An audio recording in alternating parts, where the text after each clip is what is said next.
Howdy folks, you're listening to Smarticus Tells History, the podcast where we discuss some of the wacky and crazy stories your friends may have told you. So sit down, have a beer or two, and let's learn a thing or two.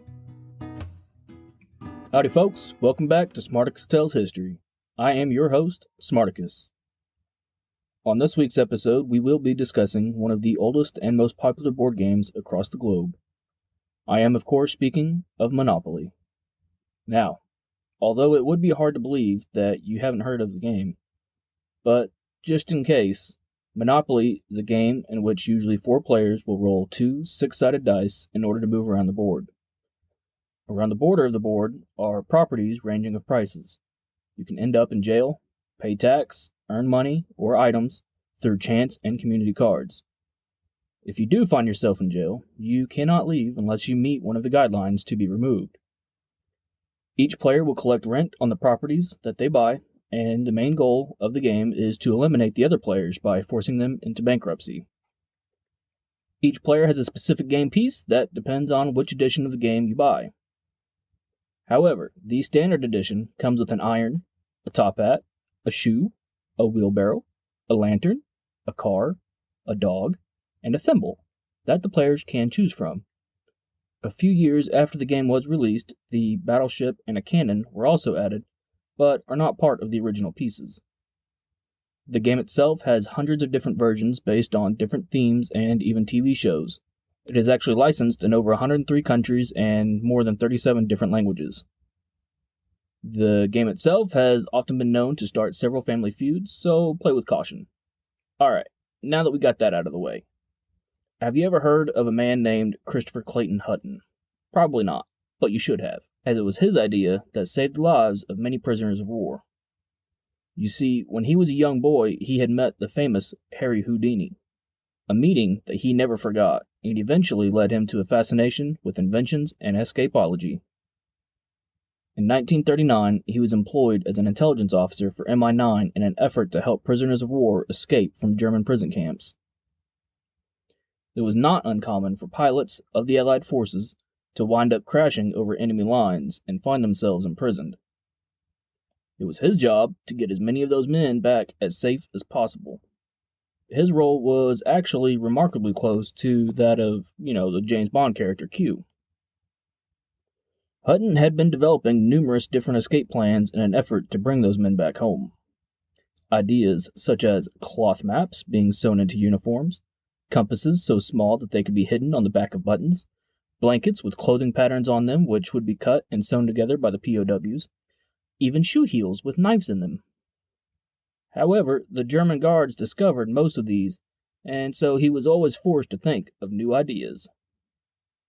It was in 1941 when he had enlisted the help of Waddington's, who had become the UK official publisher of the then Parker Brothers Monopoly game.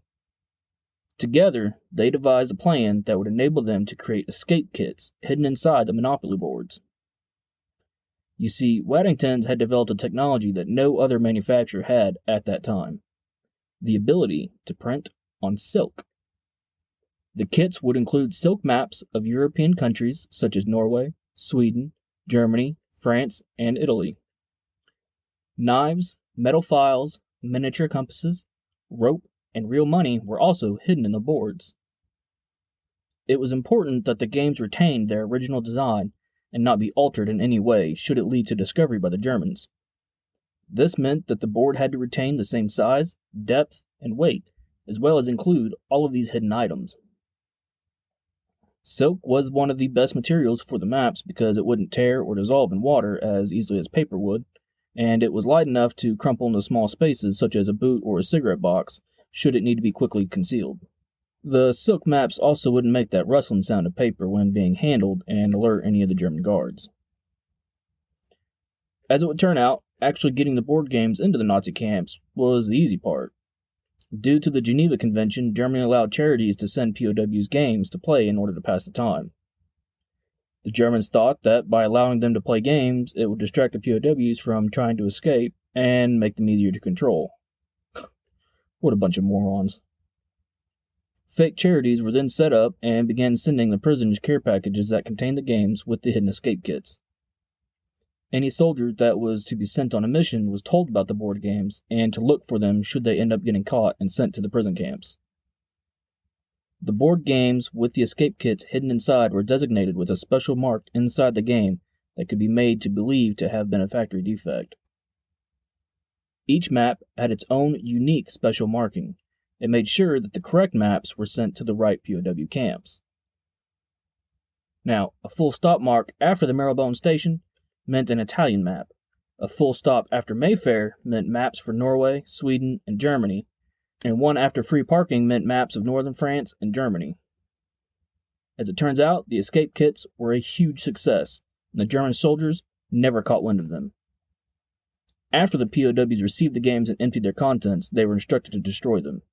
Unfortunately, because of this, there are no remaining authentic World War II Monopoly games that contain the escape kits.